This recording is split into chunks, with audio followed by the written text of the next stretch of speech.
مجھے بتائیے حکمت اور دانائی حضور سے بڑھ کر کون جانتا تھا؟ کیسے پیغام دینا ہے، حکمت دانائی کیا ہے، رواداری کیا ہے، یہ حضور کی طرح کون جان سکتا ہے؟ اور کفار مکہ کو سب سے زیادہ تکلیف کس بات پہ ہو سکتی تھی کہ ان کے بتوں کو غلط کہا جائے، اور انہوں نے کہا بھی کہ یہ نہ کریں، ہمارے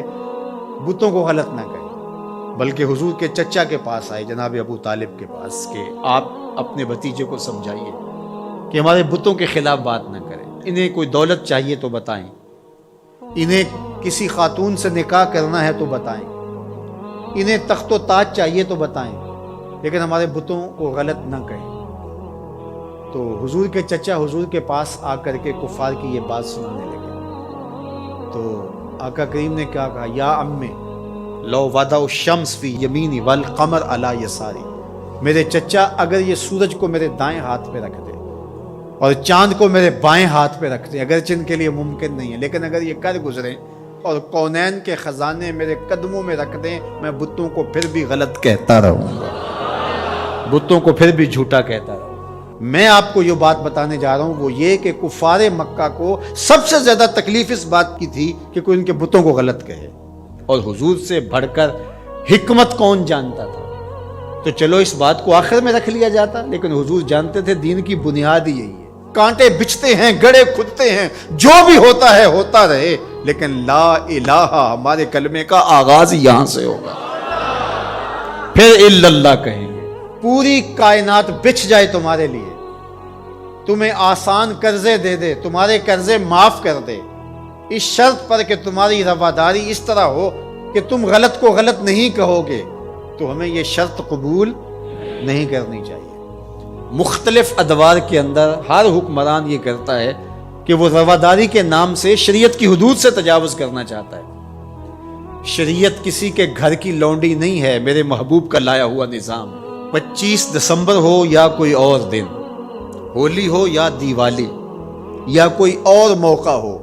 غیر مسلموں کے ساتھ ہمیں رواداری کا جو سبق ہمارے دین نے ہمیں دیا ہے، ہمیں اچھی طرح سے یاد ہونا چاہیے۔ ہم نے غیر مسلموں سے رواداری کا طریقہ مغرب سے نہیں سیکھنا، آمنہ کے لال سے سیکھنا ہے۔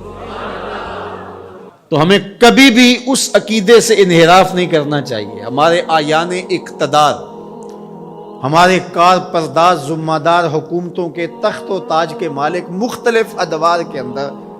ایسے فول کر جاتے ہیں کہ جو شریعت کی دھجیاں اڑانے والی بات ہوتی ہے، اور وہ اس کو رواداری کے نام پہ کر رہے ہیں۔ ان کے ساتھ رواداری کا یہ مفہوم نہیں ہے کہ جا کے جو ہے وہ ان کے بتوں کی آپ تعظیم کریں اور ان کے اوپر چڑھاوا چڑھاویں، یا پرشاد جا کے ان کی کھائیں، یا اسی طرح جو ہے وہ کرسمس ڈے کے اوپر ان کی تقریبات کے اندر اس طرح شامل ہوں کہ ان کے مذہبی شعار کو آپ جو ہے وہ اختیار کر رہے ہوں، تو یہ ہمارا دین اس کی اجازت نہیں دیتا۔ باقی وہ جو بات کہی گئی کہ تم ان کے جھوٹے خداؤں کو گالی نہ دو، وہ تمہارے سچے خداؤں کو گالی دیں گے، تو اس کا مفہوم یہ نہیں ہے کہ انہیں جھوٹا نہ کہو، انہیں غلط نہ کہو،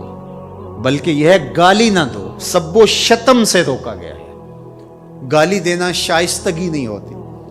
گالی دینا، سب و شتم کرنا، یہ تو آپ کا اپنا دہن بگڑے گا، آپ کی اپنی زبان خراب ہوگی، تو اس سے منع کر دیا گیا ہے گالی نہ دو۔ تو اس کا مفہوم یہ نکال لیا گیا کہ ان کے بتوں کا احترام کرو، یہ مفہوم نہیں۔ تو یہ نہیں ہو سکتا۔ رواداری اپنی جگہ پر، رعایا ہے اگر غیر مسلم اسلامی ملک کے اندر، ان کے ساتھ حسن سلوک اپنی جگہ پر، اور وہ ہمارے اسلام نے ہمیں واضح کر دیا ہے، ان کے ایک ایک حق کو متعین کر دیا ہے۔ فقہا نے اس پر بہت کھلے دل سے بحث کی ہے، کوئی امر مخفی نہیں رکھا گیا، معاہد کے ساتھ، مستامن کے ساتھ، ذمی کے ساتھ ساری چیزیں بیان کر دی، بلکہ جو معاہد کے ساتھ جو ہے وہ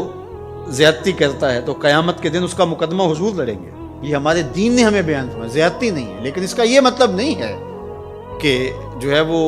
ان کے عقائد کو اختیار کر لیا جائے، یا ان کے بتوں کے اوپر جا کے چڑھاوے چڑھائے جائیں، ان کے مندروں کے اندر جا کر کے جو ہے وہ اس طرح کی بات کی جائے کہ جو ہمارے شریعت اور ہمارے دین کے تقاضوں کے خلاف ہے۔